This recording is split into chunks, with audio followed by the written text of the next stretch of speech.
Hello everyone, स्वागत है सभी का ऑनलाइन स्टडियो में। तो आज हम बात करेंगे कंपनी के अधीन गवर्नर जनरल और साथ ही साथ सभी गवर्नर जनरल और वायसराय के बारे में देखेंगे। ये वीडियो थोड़ा सा लंबा होने वाला है, लेकिन अगर आप इस वीडियो को एंड तक देख लेते हो तो मैं गारंटी लेता हूँ कि कभी भी क्वेश्चन अगर इस टॉपिक से पूछा जाए, जो कि जाहिर सी बात है हमेशा हर एग्ज़ाम में पूछा ही जाता है, इससे बाहर कुछ नहीं आएगा। मतलब आपके लिए ये आखिरी वीडियो रहने वाला है गवर्नर जनरल और वायसराय को लेकर के। तो चलिए फिर स्टार्ट करते हैं और सभी कुछ अच्छे से देखते हैं। सबसे पहले बात करेंगे कि बंगाल के गवर्नर जो कि 1757 से 1767 तक रॉबर्ट क्लाइव का ये रहते हैं। रॉबर्ट क्लाइव के इतिहास जो कि हम यहाँ से जानते हैं 1757 से 1767 तक। अब यहाँ पे बंगाल के गवर्नर का जो कार्यकाल है वो दो तरह से देखने को मिलता है। एक 1757 से 1760 तक और दूसरा कार्यकाल होता है 1765 से 1767 तक। यहाँ पे ध्यान से समझेंगे, भारत में अंग्रेजी सत्ता स्थापित करने का जो श्रेय दिया जाता है वो हम किसे जानते हैं, तो बंगाल के जो गवर्नर हैं रॉबर्ट क्लाइव, उनको हम मानते हैं। प्लासी का युद्ध 23 जून 1757 में अंग्रेजी सेना का नेतृत्व जो कर रहे थे रॉबर्ट क्लाइव ने ही किया था। ये पॉइंट इंपॉर्टेंट है, सभी को पता है, तो इसे अच्छे से याद रखिएगा। राइट, इंपॉर्टेंट रहेगा। प्लासी का युद्ध 1757, 23 जून 1757। यह युद्ध बंगाल के नवाब सिराजुद्दौला, ईस्ट इंडिया कंपनी का गवर्नर रॉबर्ट क्लाइव के मध्य हुआ था। ये वीवीआई मैंने लिख रखा है, तो आप अच्छे से इसको याद रखिएगा।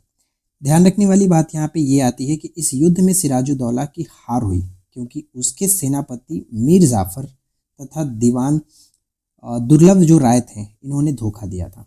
जब अपने धोखा देते हैं तो चाहे कोई सा भी युद्ध हो वो आपको हारना ही हारना।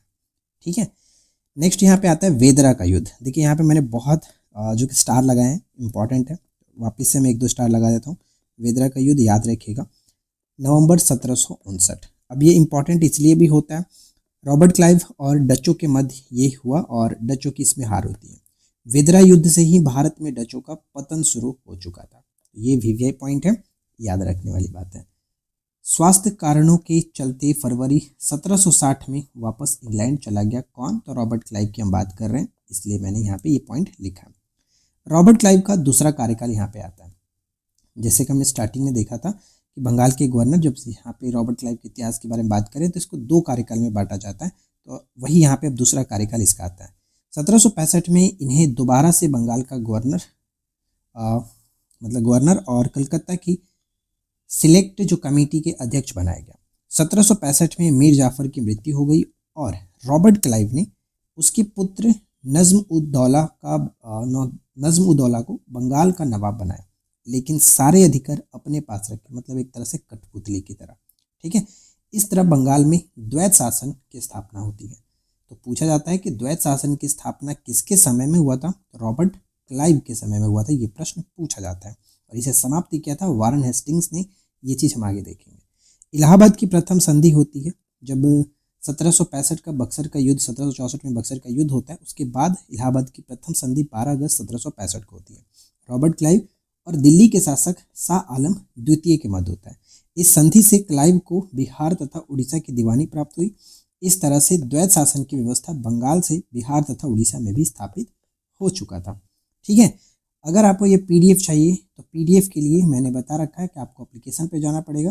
एप्लीकेशन पर हमारा एक नया लेटेस्ट जो कि हिस्ट्री का कोर्स आप देख पाएंगे।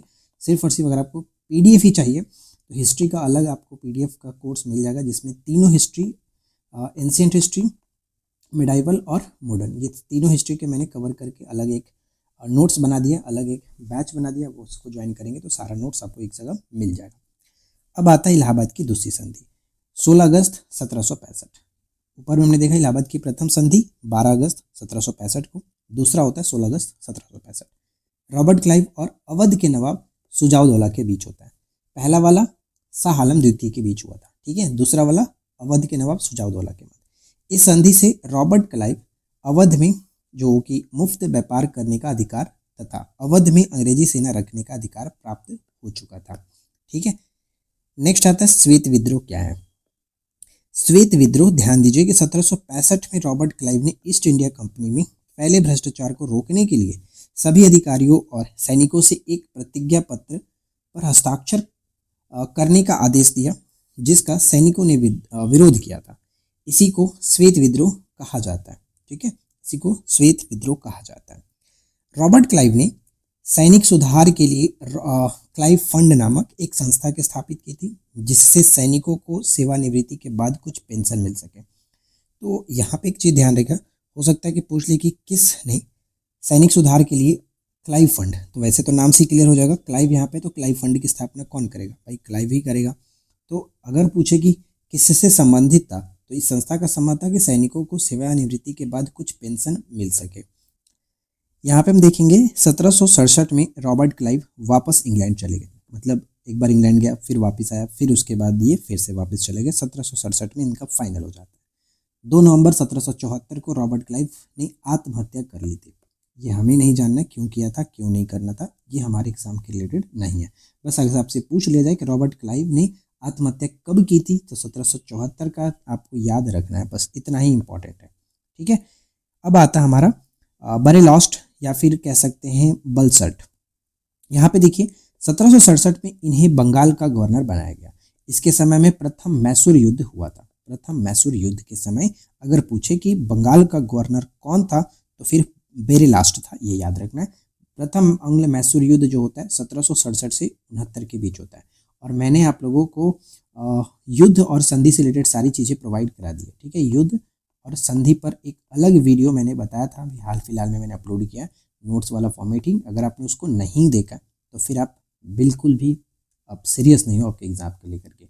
जितने वीडियो आ रहे हैं उनको अच्छे से देखो। मद्रास के संधि के द्वारा इस प्रथम आंग्ल मैसूर युद्ध का समापन हुआ था, तो ये चीज़ याद रखिएगा। पेरेलास्ट का कार्यकाल था 1767 से 69 तक। अब आता है कॉर्टियर का इतिहास। तो कॉर्टियर की बात करें तो ध्यान दीजिएगा, 1769 में कॉर्टियर को बंगाल का गवर्नर बनाया जाता है। 1770 में बंगाल में भीषण अकाल पड़ा। 1772 में कार्यकाल समाप्त हो गया और इसके स्थान पर वारेन हेस्टिंग्स को गवर्नर बना करके भेजा गया। अब हमारा जो स्टार्ट होता है चीज़ें, वो वारेन हेस्टिंग्स से ही ज़्यादातर पेपर में क्वेश्चन पूछे जाते हैं। अब हम स्टार्ट करेंगे, इसी पॉइंट को आराम से एक एक करके देखेंगे। ठीक है, तो चलिए फिर स्टार्ट करते हैं बंगाल के गवर्नर जनरल के बारे में। और ये टॉपिक बहुत ज़्यादा महत्वपूर्ण है, इसलिए आराम से वीडियो को पूरा एंड तक ख़त्म करना। चलिए स्टार्ट करते हैं। सबसे पहले बात करेंगे वारेन हेस्टिंग्स के बारे में, जो कि इसका कार्यकाल 1773 से 1785 तक रहा। 1773 के रेगुलेटिंग एक्ट के द्वारा वारेन हेस्टिंग्स को बंगाल का प्रथम गवर्नर जनरल बनाया गया। तो सबसे पहला पॉइंट ये रहेगा, याद रखेंगे। बंगाल के द्वैत शासन प्रथा को समाप्त किया। जैसे कि हमने देखा था रॉबर्ट क्लाइव ने द्वैत शासन को स्टार्ट किया था। अब यहाँ पे वारेन हेस्टिंग्स जब आते हैं तो द्वैत शासन की प्रथा जो थी उसे समाप्त करते हैं, और साथ ही साथ प्रत्येक जिले में फौजदारी तथा दीवानी अदालतों की स्थापना इन्होंने किया था। ठीक है, 1774 में रेगुलेटिंग एक्ट के तहत कलकत्ता में उच्च न्यायालय की स्थापना होती है, यानी 74 में होता है 1773 के एक्ट के द्वारा। तो ये चीज़ आपको पता होगा, एलिजा एम पे प्रथम जो कि मुख्य न्यायाधीश बनाए जाते हैं। अब कुछ पॉइंट यहाँ पे मैंने लिखा कि प्रथम आंग्ल मराठा युद्ध होता है 1775 से 1782 तक। सूरत के संधि के द्वारा स्टार्ट होता है और सलबाई की संधि के द्वारा 1782 में इसको समाप्त किया जाता है। द्वितीय आंग्ल मैसूर युद्ध होता है 1780 से 84 तक। एशियाटिक सोसाइटी ऑफ बंगाल की स्थापना 1784 में इनके समय में हुआ था। 1781 में कलकत्ता में प्रथम मदरसा की स्थापना इनके समय में किया गया था। और साथ ही साथ 1782 में जोनाथन डंकन ने बनारस में संस्कृत विश्वविद्यालय की स्थापना की थी। नेक्स्ट यहाँ पे मैंने कुछ पॉइंट लिखा है कि इसी के समय में बोर्ड ऑफ रेवेन्यू की स्थापना भी हुई थी। पिट्स इंडिया एक्ट 1784 भी इनके समय में पारित हुआ, जिसके तहत बोर्ड ऑफ कंट्रोल की स्थापना हुई। यानी यहाँ पे जो आप देख रहे हैं इस स्क्रीन पर, वो अपने आप में एक इम्पॉर्टेंट चीज़ें हैं। यहाँ से कई सारे क्वेश्चन पूछे जाते हैं। तो मुझे नहीं लगता कि अब आपको वापस से बताना पड़ेगा कि इसमें क्या याद रखना क्या याद नहीं रखना, सभी कुछ याद रख लो, इम्पॉर्टेंट है। पिट्स एक्ट के विरोध में इस्तीफा देकर जब वारेन हेस्टिंग्स फरवरी 1785 में इंग्लैंड पहुंचा तो उसके ऊपर महाभियोग लगाया गया था। तो महाभियोग कब लगाया गया था? 1785 में, ये चीज़ ध्यान में रखेंगे। अब नेक्स्ट आते हैं लॉर्ड कॉर्नवालिस। हम यहाँ पे सभी गवर्नर जनरल के बारे में नहीं पढ़ेंगे, जो पेपर में पूछा जाता है उन्हीं के बारे में मैंने यहाँ पे सब कुछ लिख रखा है, तो ध्यान से देखिए। लॉर्ड कॉर्नवालिस 1786 से 93 तक इनका समय रहता है। भारत में सिविल सेवा और पुलिस व्यवस्था के जनक के रूप में इनको जाना जाता है। जिले के समस्त अधिकार जिला कलेक्टर के हाथों में दिया गया। तृतीय आंग्ल मैसूर युद्ध जो होता है वो 1790 से 92 तक इनके समय में होता है।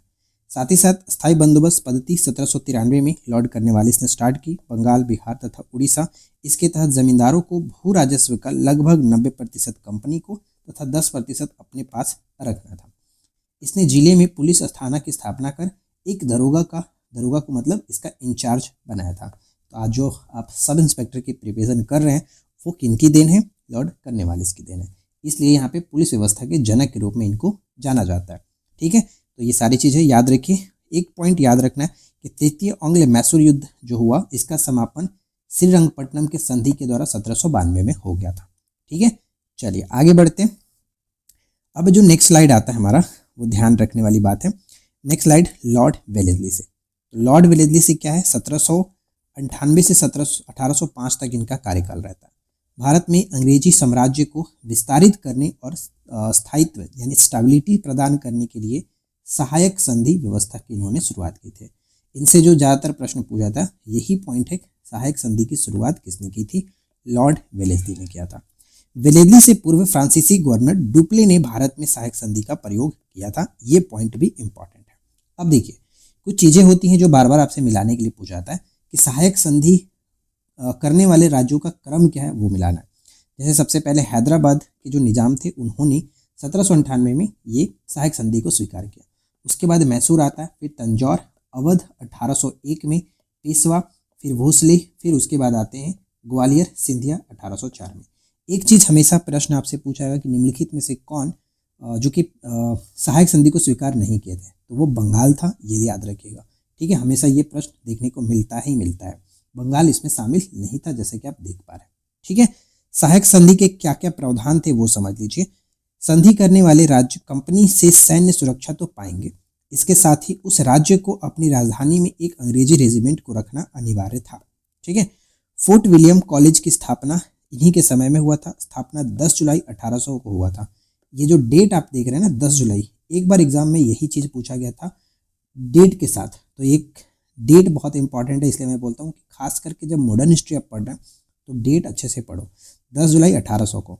स्थापना का क्या उद्देश्य था? ब्रिटिश अधिकारियों को भारतीय भाषाओं की शिक्षा देना, ये इसका मेन पर्पस था फोर्ट विलियम कॉलेज का।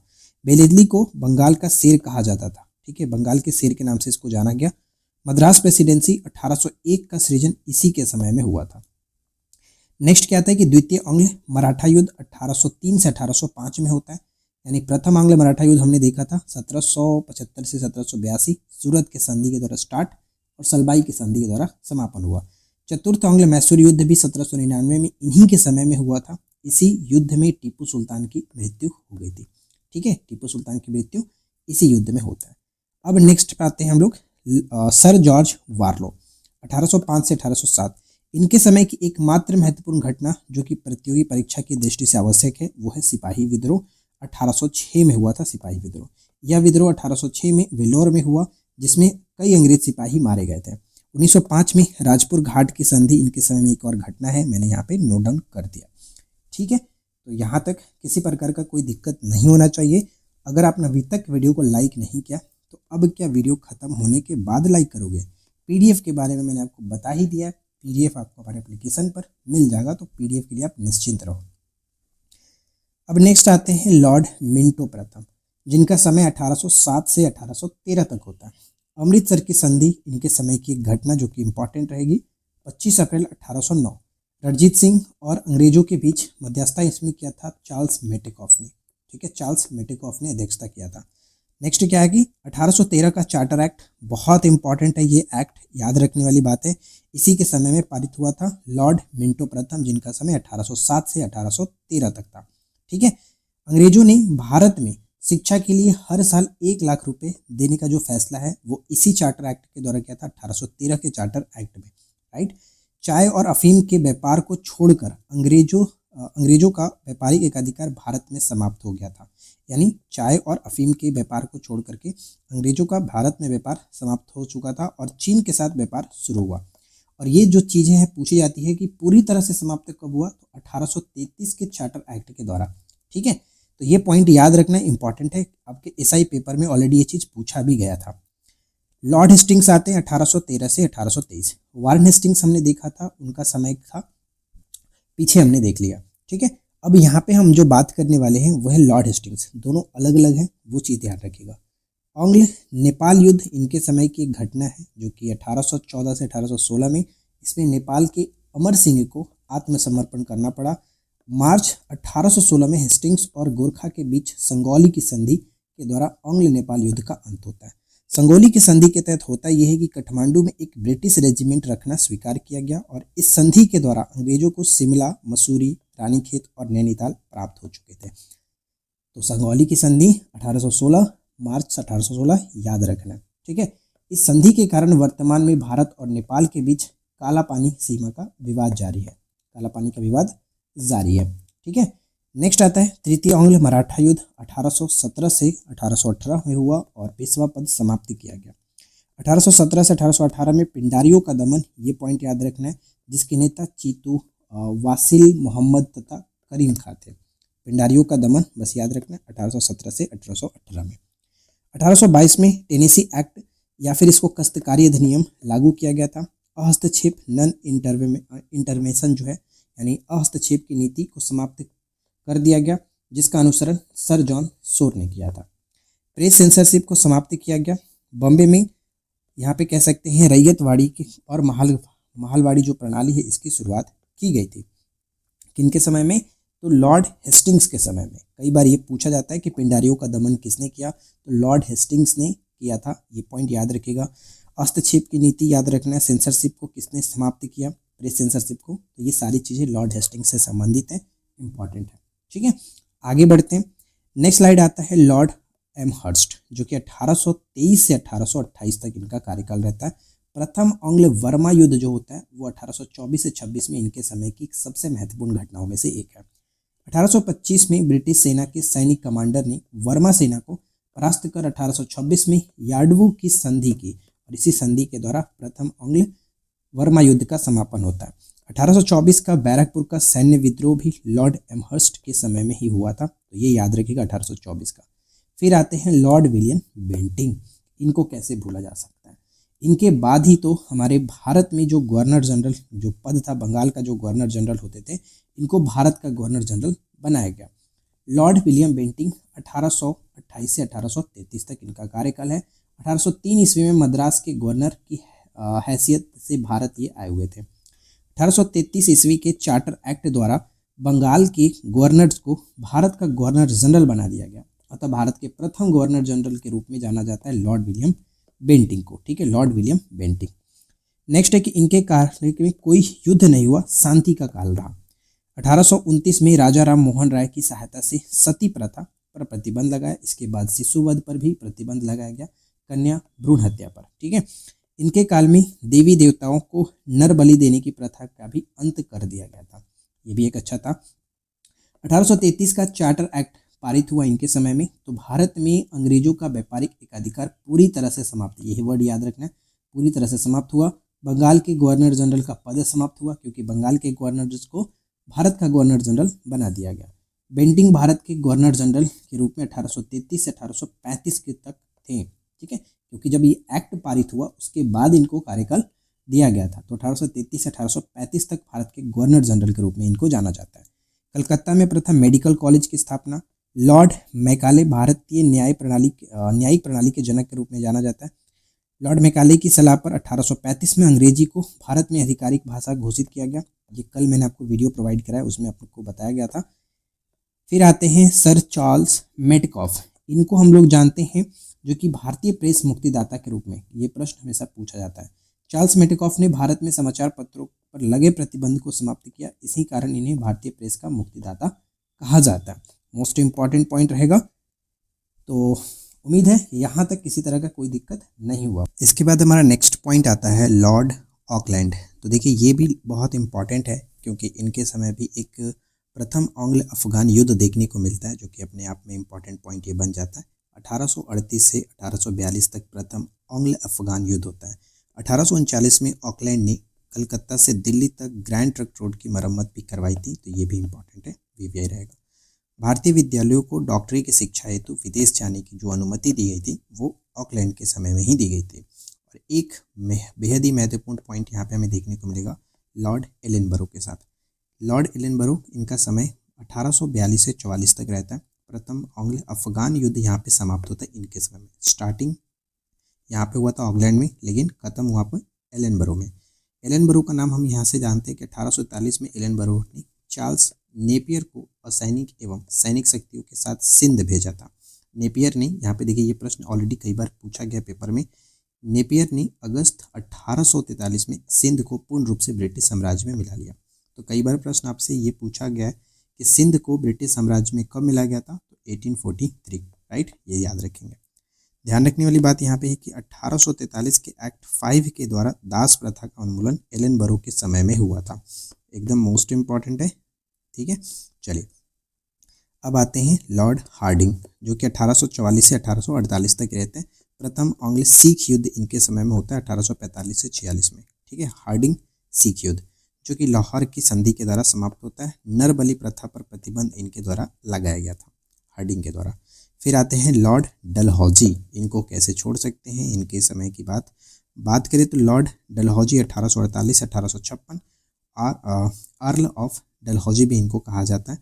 यह एक कट्टर उपयोगितावादी और साम्राज्यवादी था, लेकिन डलहौजी को उसके सुधारों के लिए भी जाना जाता है, ठीक है। सुधारों के लिए भी हम इन्हें जानते हैं। द्वितीय आंग्ल सिख युद्ध 1848 से 49 इनके समय में हुआ। 1849 में पंजाब का ब्रिटिश शासन में विलय और सिख राज्य का प्रसिद्ध हीरा कोहिनूर महारानी विक्टोरिया को भेज दिया गया, इसी के समय में, लॉर्ड डलहौजी के समय में। द्वितीय आंग्ल वर्मा युद्ध होता है 1851 से 52 में। 1852 में वर्मा के लोअर वर्मा और पीगू राज्य को ब्रिटिश साम्राज्य में मिला दिया जाता है। तो डलहौजी से रिलेटेड और भी कुछ पॉइंट्स हैं जो कि हम जानते हैं, ध्यान दीजिएगा। भारत में रेलवे और संचार प्रणाली की जो विकास कराया गया, डलहौजी ने कराया था। भारत में दार्जिलिंग को सम्मिलित कर लिया, यानी भारत में दार्जिलिंग को सम्मिलित इन्हीं के समय में हुआ। 16 अप्रैल 1853 को पहली ट्रेन चली बॉम्बे से थाने के बीच। 1853 में कलकत्ता से आगरा तक पहली टेलीग्राफ लाइन की स्टार्ट की गई थी इन्हीं के समय में, राइट, ये ध्यान रखिएगा। और भारत का पहला डाक टिकट 1854 में जारी किया गया था डलहौजी के समय में। डाक अधिनियम 1854 के तहत 1854 में पहली बार डाक टिकट जारी किया गया था। उड का जो निर्देश पत्र है, यानी उड डिस्पैच है, 1854 में आया था डलहौजी के समय में ही। और भारत में शिक्षा सुधारों के लिए मैग्ना कार्टा कहा जाता है, यानी भारतीय शिक्षा का मैग्ना कार्टा यहाँ पे उड डिस्पैच को कहते हैं। हमने कल वाला वीडियो भी देखा था।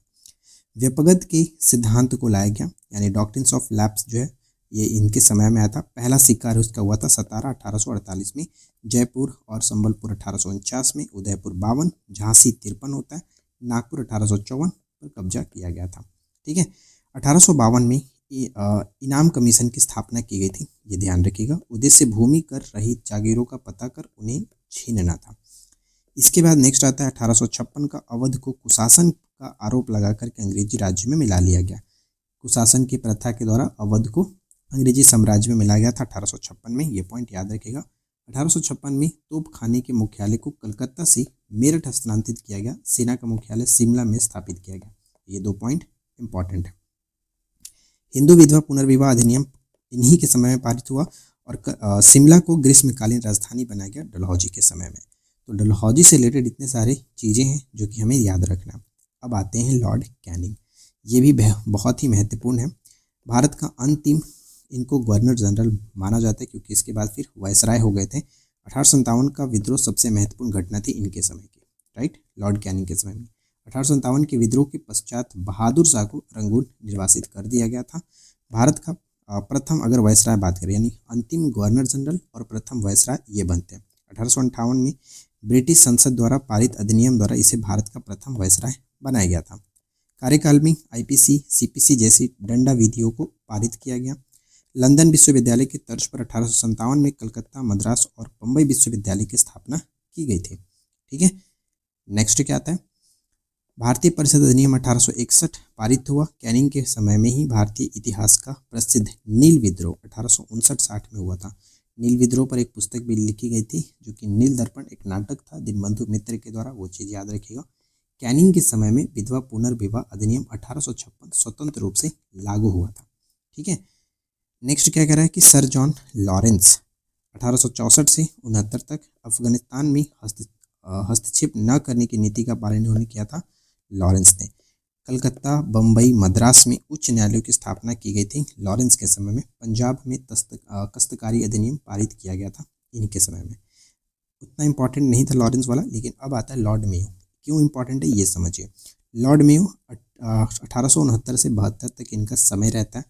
लॉर्ड जो मेयो है भारतीय सांख्यिकी बोर्ड के गठन के समय ये थे, और अंग्रेजों के समय प्रथम जो जनगणना होता है, इस वजह से इनको जाना जाता है। 1872 में भारत में पहली बार जो जनगणना होता है इन्हीं के समय में होता है, और यहाँ से लगातार 1881 से हमें 10 वर्षों पर, प्रतिवर्ष 10 वर्षों पर जनगणना देखने को मिलता है, लेकिन अब ये शेड्यूल गड़बड़ हो चुका है।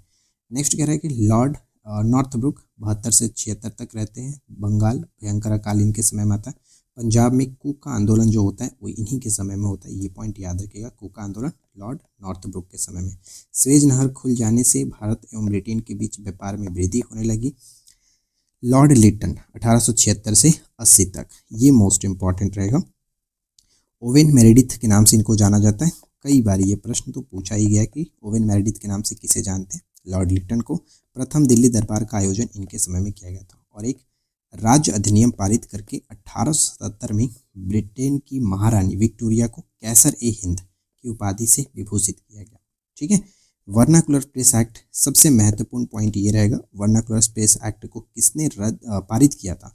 तो लिटन ने लागू कराया था 1878 में, और बाद में रिपन ने इसको रद्द कराया था, वो हम आगे देखेंगे। शस्त्र एक्ट यानी आर्म्स एक्ट 1878 में पारित किया, जिसमें भारतीयों को शस्त्र रखने के बेचने से रोका गया, शस्त्र रखने और बेचने से रोका गया। फिर आते हैं लॉर्ड रिपन 1880 से 84। इनके समय में 2-3 चीज़ें बहुत ही इंपॉर्टेंट है। समाचार पत्रों की स्वतंत्रता को बहाल करते हुए 1882 में वर्नाकुलर स्पेस एक्ट को इन्होंने रद्द कर दिया, यानी 1878 में लॉर्ड लिटन ने लागू किया था वर्नाकुलर स्पेस एक्ट को, लेकिन 1882 में आप देख पाएंगे कि यहाँ पे रिपन ने इसे रद्द कर दिया था। इल्बर्ट बिल विवाद 1883 इन्हीं के संबंध में रखते हैं। नियमित जनगणना 1881 से प्रारंभ हुआ कि प्रत्येक 10 वर्ष पर जनगणना कराई जाएगी। प्रथम कारखाना अधिनियम 1881 में पारित हुआ। 1882 में प्राथमिक शिक्षा पर विशेष बल दिया गया। जो हंटर कमीशन थी वो ध्यान रखिएगा देने के लिए विलियम हंटर की अध्यक्षता में एक हंटर आयोग का गठन किया गया था। कल हमने भारत में शिक्षा के विकास पर एक वीडियो आपको दिया था, नोट्स मैंने प्रोवाइड करा था, वो आपने नहीं देखा है देख लीजिएगा। फ्लोरेंस नाइटिंगेल ने रिपन को भारत का उद्धारक की संज्ञा इन्होंने दिया था। तो ये प्रश्न कई बार पूछा जा चुका है। ठीक है, चलिए नेक्स्ट स्लाइड पे आते हैं, और अगला स्लाइड में है लॉर्ड डफरिन। लॉर्ड डफरिन इसलिए इंपॉर्टेंट है, इनका कार्यकाल 1884 से 85 है। इनके काल में 28 दिसंबर 1885 को बम्बई में एओ होम के नेतृत्व में भारतीय राष्ट्रीय कांग्रेस की स्थापना की जाती है। तृतीय आंग्लो वर्मा युद्ध 1885 में होता है। 7 नवंबर से 27 नवंबर तक वर्मा को भारत में मिला लिया गया, और अफगानिस्तान को उत्तरी सीमा का निर्धारण किया गया।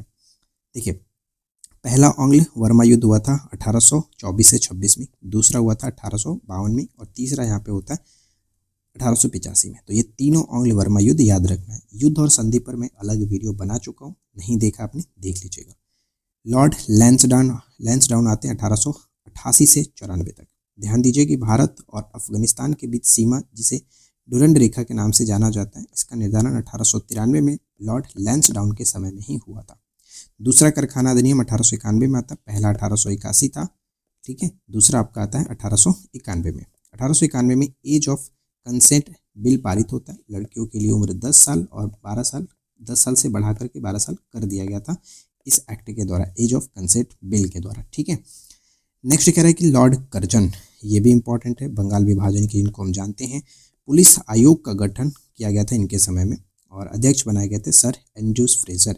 ये आपके बिहार एसआई में भी एक बार क्वेश्चन पूछा गया था, प्रीवियस आप उठा के देखना, वहाँ पे मिल जाएगा। ठीक है, उत्तरी पश्चिमी सीमावर्ती प्रांत की स्थापना इनके समय में की गई।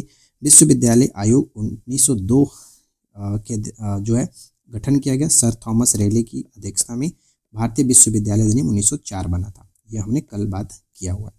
1904 में प्राचीन स्मारक संरक्षण अधिनियम पारित हुआ, जिसके द्वारा भारत में पहली बार ऐतिहासिक इमारतों की सुरक्षा एवं मरम्मत की ओर ध्यान देने के लिए भारतीय पुरातत्व विभाग की स्थापना की गई। ठीक है, इसके बाद नेक्स्ट आता है कि लॉर्ड कर्जन के समय में सर्वाधिक महत्वपूर्ण कार्य किया गया था 1905 ईस्वी में, जो कि मतलब इनके महत्वपूर्ण कार्य था 1905 में बंगाल का विभाजन। कर्जन ने 1905 में अपने पद से इस्तीफा दे दिया था।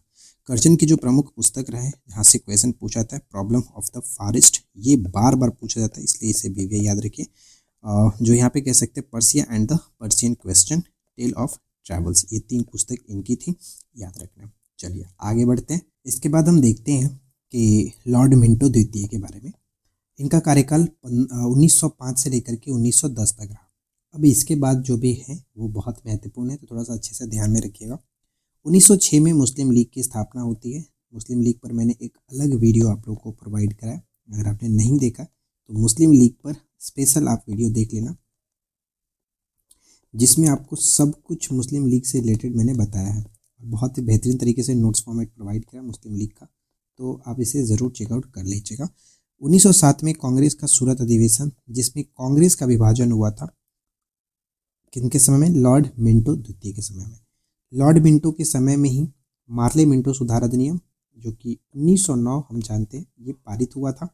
हिंदुओं और मुसलमानों के लिए अलग निर्वाचक मंडल बनाया गया था, राइट।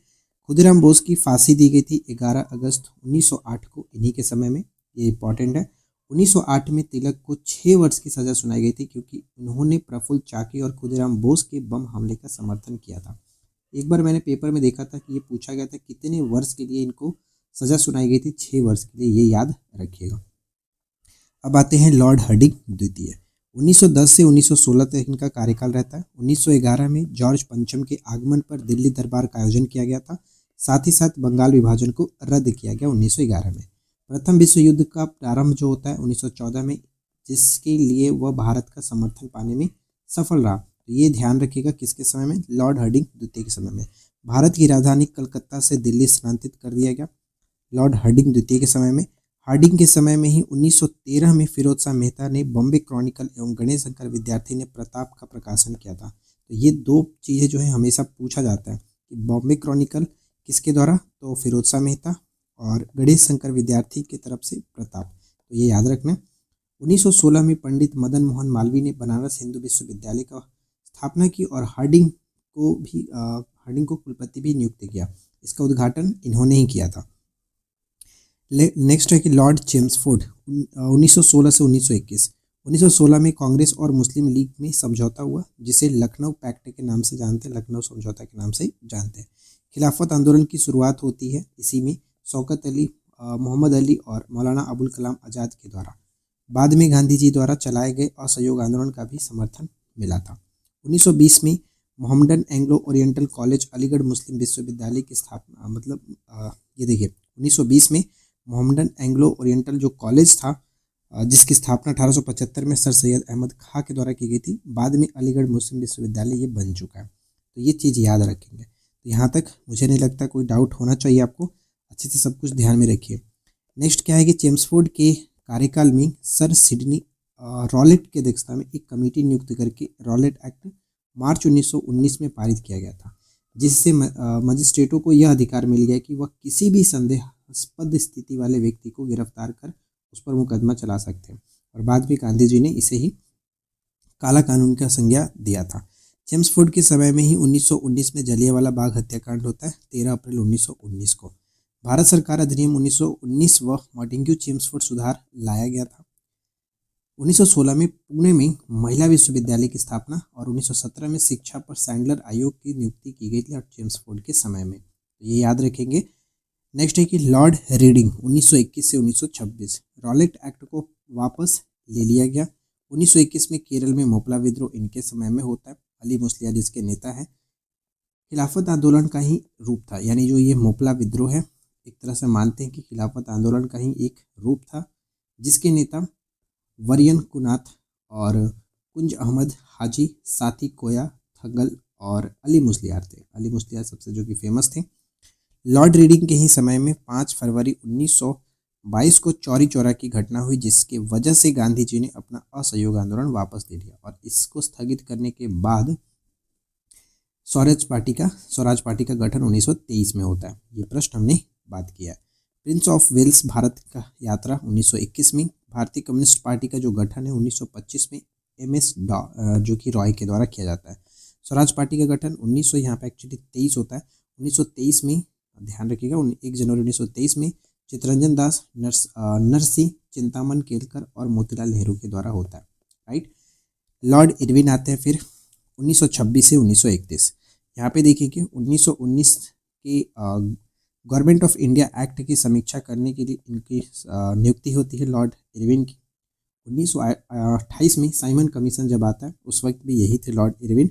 बहिष्कार का कारण क्या क्या था, हम जानते हैं कि सिर्फ इसमें अंग्रेज सदस्य थे, इस वजह से साइमन कमीशन का विरोध किया गया था। अध्यक्ष कौन थे, जॉन साइमन। इसके सदस्य में क्लेमेंट इटली भी थे, जो बाद में इंग्लैंड के प्रधानमंत्री बनते हैं। भारत की आज़ादी के समय प्रधानमंत्री इटली थे, ठीक है। नेक्स्ट है 12 मार्च 1930 को सविनय अवज्ञा आंदोलन की शुरुआत की जाती है, ये पॉइंट याद रखिएगा, 12 मार्च 1930, ठीक है। और 6 अप्रैल 1900 जो कि 30 को ये दांडी यात्रा समाप्त होता है। नेक्स्ट पॉइंट पे आते हैं। लॉर्ड इरविन के कार्यकाल में मोतीलाल नेहरू ने नेहरू रिपोर्ट पेश की थी, जिसमें भारत को यहाँ पे कह सकते हैं डोमिनियन स्टेट यानी अधिशासी जो राज्य है का दर्जा देने की बात कही गई थी। गांधी जी की दांडी यात्रा 12 मार्च 1930 से 6 अप्रैल 1930, ये डेट याद रखिएगा, इंपॉर्टेंट रहने वाला है। गांधी और इरविन समझौता हुआ था कब, 5 मार्च, ठीक है, 5 मार्च 1931 को। ये पॉइंट बहुत ज़्यादा इंपॉर्टेंट है, मैं भी यहाँ पे लिख देता हूँ, याद रखिएगा। गांधी ने जो कि सविनय अवज्ञा आंदोलन वापस ले लिया था। इरविन के कार्यकाल में 1929 में पब्लिक सेफ्टी बिल और लाला लाजपत राय की हत्या के विरोध में दिल्ली में असेंबली हॉल में भगत सिंह और उनके साथियों ने बम फेंका था। ये हमने बात किया था ऑलरेडी, जो क्रांतिकारी वाला मैंने वीडियो अपलोड किया उसमें आप देख सकते हो। लाहौर षड्यंत्र की घटना क्या थी वो यहाँ पे मैंने मेंशन किया। 1929 में स्वतंत्रता सेनानी जतीन दास को 64 दिनों की भूख हड़ताल के बाद जेल में इनकी मृत्यु हो गई थी। लॉर्ड वेलिंगटन की बात करें तो ये इंपॉर्टेंट रहेगा, याद रखिए 1931 से 1936 लॉर्ड वेलिंगटन।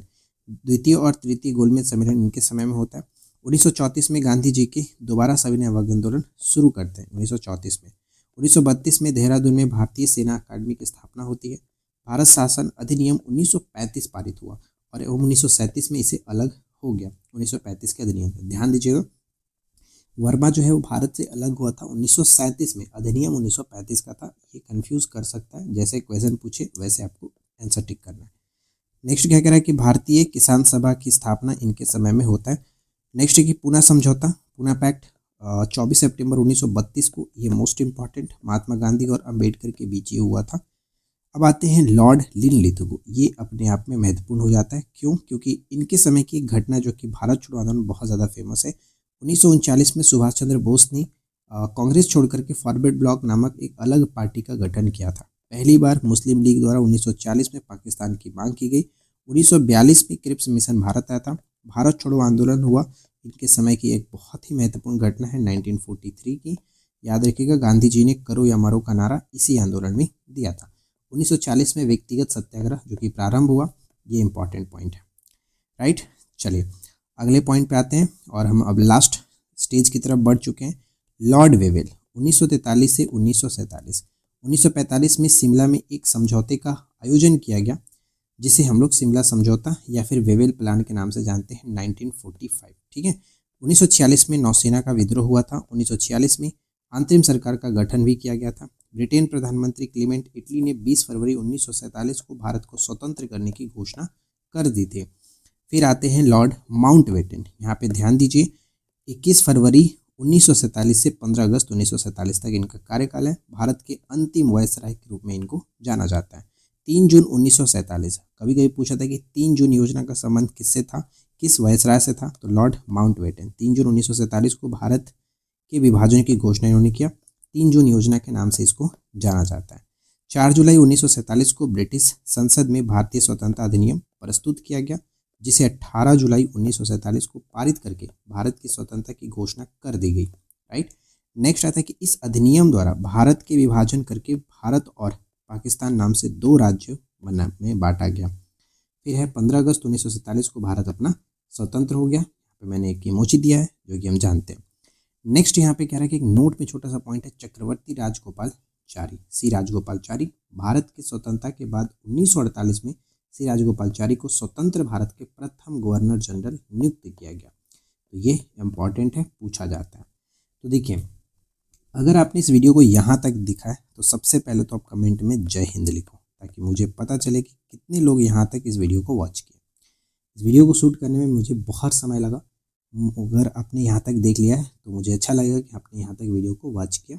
वीडियो अगर आपको अच्छा लगा हो तो प्लीज़ इस वीडियो को ज़्यादा से ज़्यादा लाइक करिएगा, फ्रेंड के साथ शेयर करना। चैनल पर पहली बार है, सब्सक्राइब करके नोटिफिकेशन बेल आइकन को ऑल पे सेट कर लीजिए, ताकि इस तरह की आपको और वीडियो मिलती रहे। और जैसा कि मैंने आपको बताया कि अगर आपको PDF चाहिए तो आप हमारे एप्लीकेशन पे जाइए। हिस्ट्री वाला जो आपको बैच दिखेगा 149 का, उसमें आपको हिस्ट्री के तीनों पार्ट मिल जाएंगे। तीनों पार्ट मतलब एंशिएंट हिस्ट्री, मेडाइवल हिस्ट्री और मॉडर्न हिस्ट्री, तीनों पार्ट के अलग अलग जो कि नोट्स हैं उसमें सारा चीज़ मिल जाएगा।